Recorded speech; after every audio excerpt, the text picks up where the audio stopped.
کیا آپ جانتے ہیں کہ دنیا کی وہ پہلی کتاب کون سی ہے جسے براہ راست اللہ تعالیٰ نے پتھر کی تختیوں پر نازل فرمایا تھا؟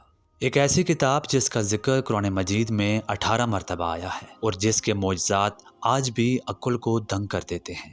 آج کی اس ویڈیو میں ہم تورات کے بارے میں وہ حیرت انگیز حقائق جانیں گے جو شاید آپ نے پہلے کبھی بھی نہیں سنے ہوں گے۔ آپ سے گزارش ہے کہ ویڈیو کے اینڈ تک ہمارے ساتھ رہیں، اور اگر آپ کو یہ ویڈیو پسند آئے تو لائک کر کے چینل کو سبسکرائب کر دیں۔ چلیے ویڈیو کا آغاز کرتے ہیں۔ تورات اللہ تعالیٰ کی وہ مقدس کتاب ہے جو حضرت موسیٰ علیہ السلام پر نازل ہوئی۔ لفظ تورات کے لغوی معنی شریعت یا قانون کے ہیں۔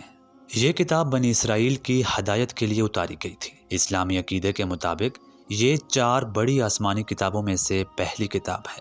آئیے اب ان 4 حقائق کی طرف چلتے ہیں جو اسے منفرد بناتے ہیں۔ عام طور پر وہی فرشتوں کے ذریعے آتی ہے، لیکن تورات کے بارے میں آتا ہے کہ اللہ نے اس کو تختیوں کی صورت میں عطا کیا تھا۔ حضرت موسیٰ علیہ السلام کو یہ کتاب طور سینا کے مقام پر ملی۔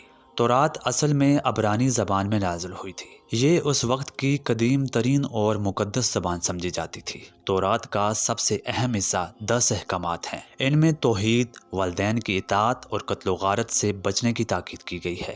یہ احکامات آج بھی دنیا بھر کے اخلاقی قوانین کی بنیاد مانے جاتے ہیں۔